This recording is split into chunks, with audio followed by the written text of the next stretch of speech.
Morning, Your Honors. Donald Ayer of Jones Day, appearing pro hoc vice on behalf of Appellant Reynolds. Welcome. Thank you. I'd like to reserve, if I could, 4 minutes Sure. for rebuttal. And I'd like to focus today primarily, if not exclusively, on the third argument we've advanced, the one relating to excessiveness of the award for past cancer. That award was in the amount, the finding of the jury was in the amount of $2,968,277. And the history that supports it can be stated quite quickly. The plaintiff was diagnosed with laryngeal cancer in 1994.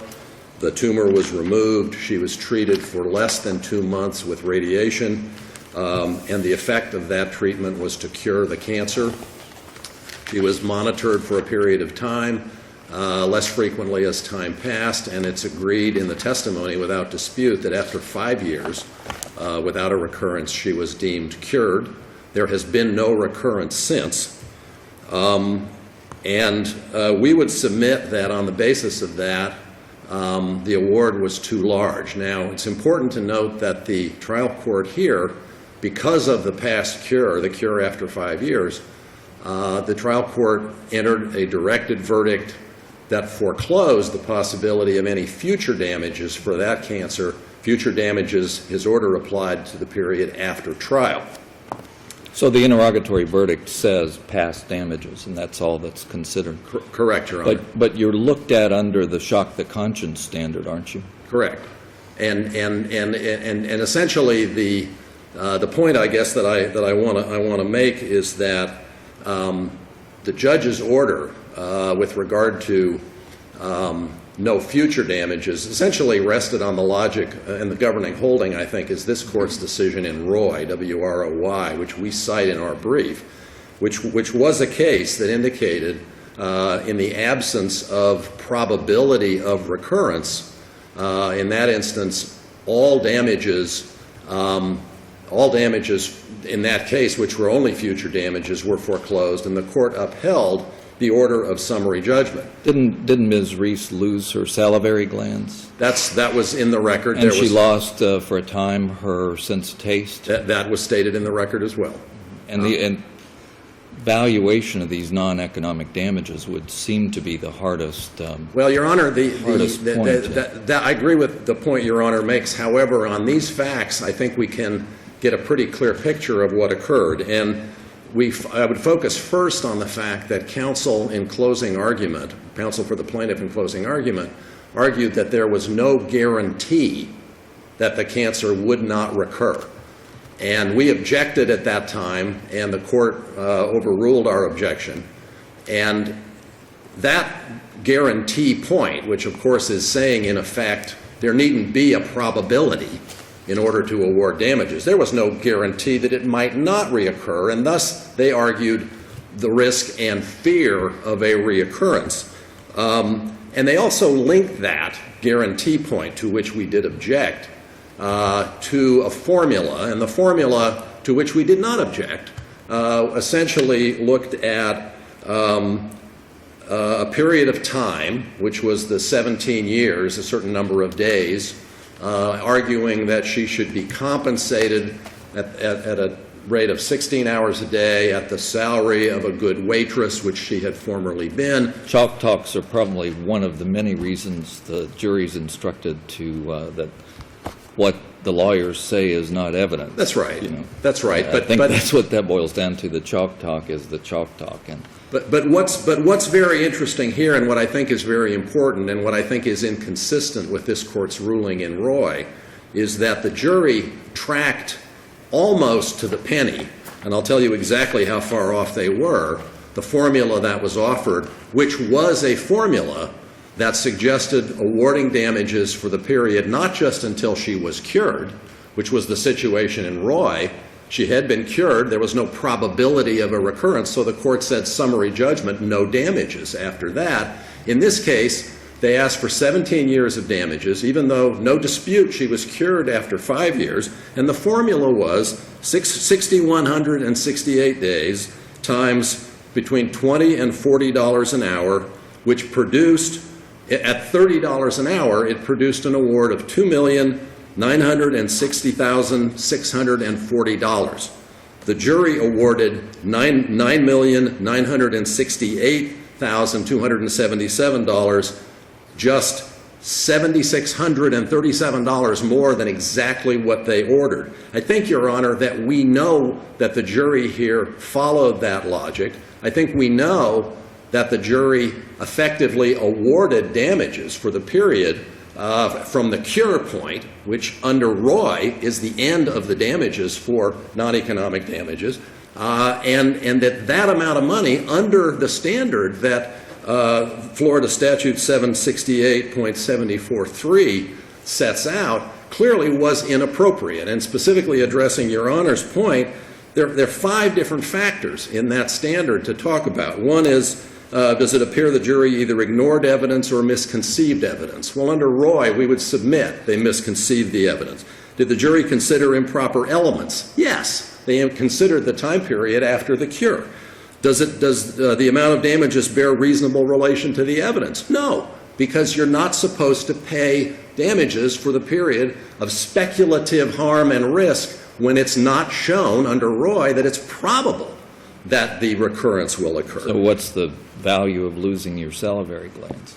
Well, Your Honor, I think one can wonder about that. I would simply point out that the record on that is unbelievably sketchy. There was no testimony about the value of losing your salivary glands. There was no testimony other than to mention that it occurred, other than to reference it and then to reference it in closing argument. Nor was there testimony about losing one's sense of taste for how long, simply mentioned that it happened. I lost my sense of taste for a few years, whatever exactly that might mean. So to get to the bottom line here, we would submit that the judge's ruling, which was correct, in fact, which I think all the parties agreed to, of no future damages, directed verdict of no future damages, logically requires, as does the Roy decision, that the non-economic damage recovery be cut off after 5 years. And when you do that arithmetic, what you end up with is not 6,168 days, but you rather end up with 1,825 days, 5 years.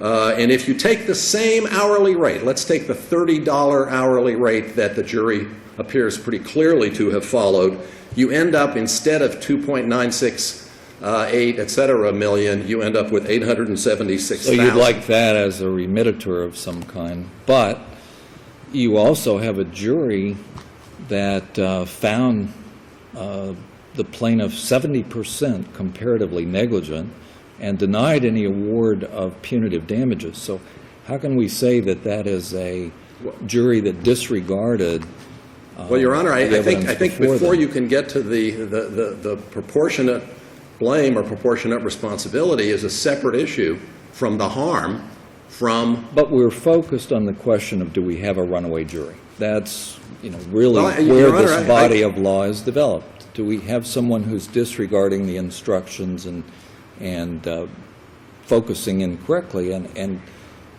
if a jury is finding her comparatively negligent, obviously reaching a thoughtful result on punitive damages, it strikes me as unusual that you would ask us to look behind that or ask the trial. Well, Your Honor, I would, the hook I think that all this hangs on is the totally inappropriate argument that there was no guarantee that it would not reoccur. That is not the standard in Roy. The standard in Roy is, if it isn't probable, if it isn't more likely than not, that's exactly what Roy held. If it isn't probable that it's going to recur, then Roy allowed no damages for reoccurrence. And it's clear in Roy that the only damages that were at issue on that summary judgment were the risk of recurrence or some anxiety factor. That was all you could conjure up in terms of what might be at stake. So we would submit that you've got to look at the 2.968 number and say, is that a reasonable thing to do? And our point is, look, that was very significant that they argued there's no guarantee. We objected to it. It was inappropriate. It shouldn't have been done. And if you look overall at the 5-year period and the math they suggested for the 17-year period, it's real clear what the jury did. The jury did what it shouldn't have done.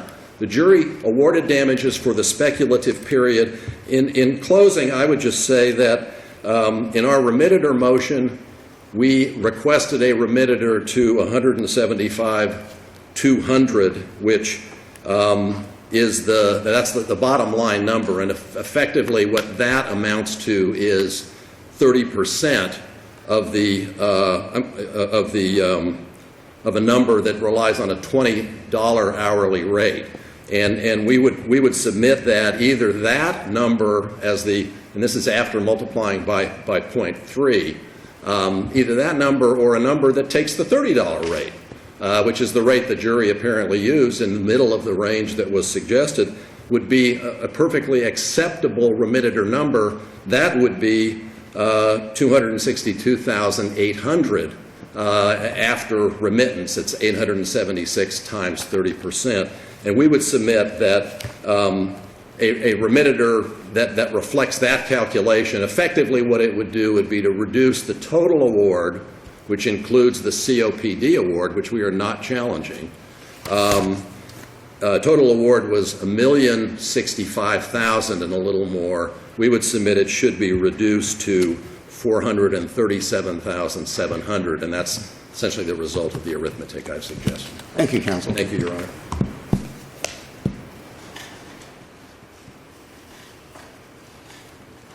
Good morning, Your Honors. Melissa Visconti on behalf of the appellee. I'm here with Jeffrey Sloman, who was trial counsel in this case.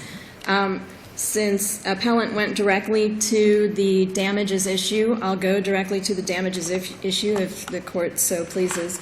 The short of it is there was a proper evidentiary basis for this reward. This verdict did not shock the judicial conscience.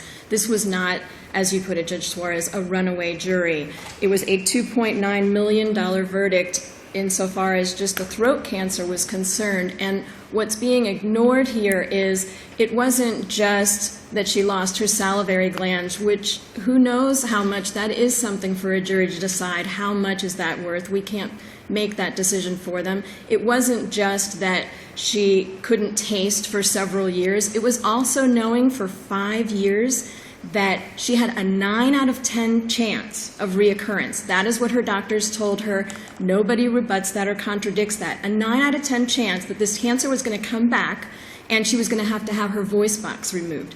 There was also the knowledge that because she continued to smoke, the survival rate, or forget about continuing to smoke, just as a fact, the survival rate for having throat cancer is 40%.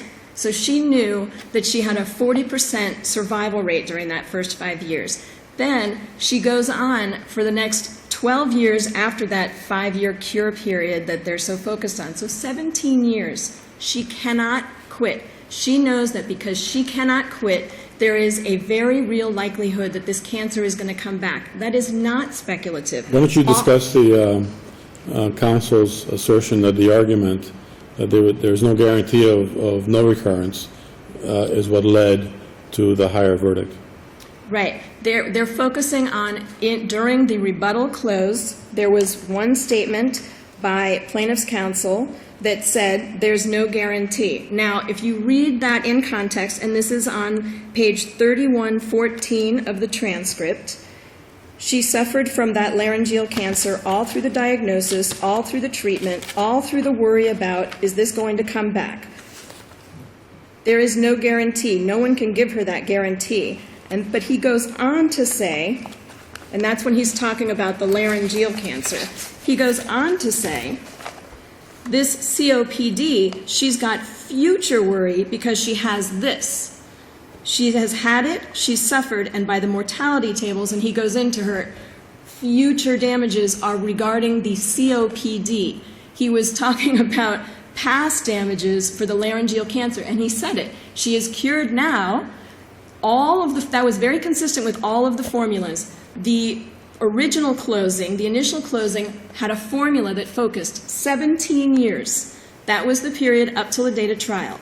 The formula was based on, let's give her a per diem, which is a perfectly acceptable proposed formula for the jury for 17 years, and that was the number, as appellant's counsel acknowledges. They follow that 17-year formula for the laryngeal cancer. The verdict form specifically indicates only attribute damages for the past for the laryngeal cancer. The jury instructions only attribute damages for the past. There's no confusion here. They're focusing on one statement, yes, during the rebuttal that they objected to, that there's no guarantee. The fact is, all of the experts that testified, all of the doctors that testified in this case did agree that there is a very real likelihood of recurrence. They all agreed. Their expert, our expert, all said because she's smoking, she has a very high likelihood, a probability, higher risk that this cancer is going to come back. This isn't speculative. That was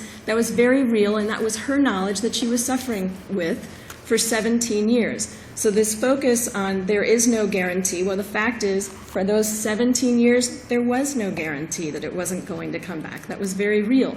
But the fact of the matter is, the jury instructions, the verdict, and the closing, and the formula, they all focused for the throat cancer on the past, on the 17 years. There was no confusion for that jury. Again, that verdict did not shock the judicial conscience. This is something that should be left in the hands of the jury to decide, and it's not for us to question what the value they should put on that 17 years of suffering, that loss of the salivary glands, and that loss of taste. I've got a procedural question for Yes. you. It arises out of the reply brief, really. The argument is made that because the due process claims pertaining to the preclusiveness of the findings is before the Supreme Court of Florida in Douglas, that we ought to await the resolution. It was argued, I think, in September. What is the plaintiff appellee's position on that? We disagree. We do not believe that this should be deferred. We would request the court go ahead and rule on this. No district court of appeal that has been asked to do that has done that. Every district court has proceeded with decisions despite Douglas, and at this point, even despite Frazier, which is also up. We would submit that the proper time for any stay, if there is going to be one, should be if this case, should it get to that point, is taken to the Supreme Court for jurisdiction. That would be the time to request a stay from the Supreme Court if Not that's an where they want to go. unsurprising answer, but that'll at least frame the question for your opposition. Thank you, Your Honors. If Thank you, there's counsel. no Thank further you. questions, we'll rely on our briefs on the other issues. Thank Thank you. you, Your Honors. Thank you, Your Honor. Just a few points. Counsel began by talking about a 5-year period and then acknowledged what is clearly the case. In other words, the anxiety, et cetera, the 9 in 10 chance about the 5-year period before she was cured. We would submit that it would have been nice if that had been done at trial instead of doing it here on appeal. But the fact is, as counsel I think did acknowledge later, the argument that was made was not about 5 years. The argument was made very explicitly and repeatedly about 17 years, 12 of which were after she was cured, which was inappropriate under Roy. Secondly, the statement about the guarantee was not one statement about a guarantee. The word guarantee was used 3 times, and I can read it to the court on page 1314 of the transcript. And fortunately for her, after going through this radiation treatment, the effect is that she has no saliva glands, but she was cured or in remission, but there's no guarantee that this won't come back. Objection, Your Honor, overruled.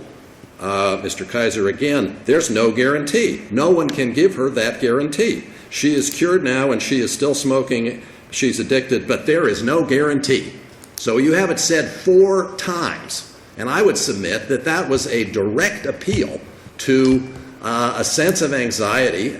Now, counsel is absolutely right. It's about the 17-year period. We are not arguing that damages were awarded for the post-trial period. They were not. But they were awarded for the 12-year period after she was cured. And that was inappropriate under Roy. How do we know they were awarded for that period? Because the arithmetic is almost exactly identical to what counsel asked for. That's how we know it. And that's how we know whether or not one thinks this shocks one's conscience in the abstract. I went through 4 of the factors in the rule, in the statute, that says this is what you're supposed to look at. We know what the jury did. We know the math that they did, and the math was inappropriate. The math relied on evidence from a time period that shouldn't have been considered under But you mentioned Roy. that math was not objected to, is that right? Sorry, Your Honor? You mentioned that that formula was not objected to. Well, the formula wasn't objected to except for the future damage part of it. It was certainly objected to, and the guarantee, the argument about a guarantee, totally inappropriate when recurrence isn't probable, to say, well, you can't be sure it won't reoccur. That's not right. That's not an appropriate argument. It's not an appropriate consideration. Last point I would make is the Roy decision, which they didn't even address in their brief, which we argued in the opening brief, that is the governing law. That is the decision in this circuit that governs, in this district, that governs on this issue. And they did not even talk about it. And I would submit that there's no other way to read the Roy decision than to say, if someone comes in and they want to claim future damages, whether they be the risk itself or they be the anxiety that comes with the risk itself, Roy says no, not unless you can show probability. That's exactly what happened here. We would submit the remitted or we requested as appropriate. Thank you very much. Thank you very much, counsel. Thank you both.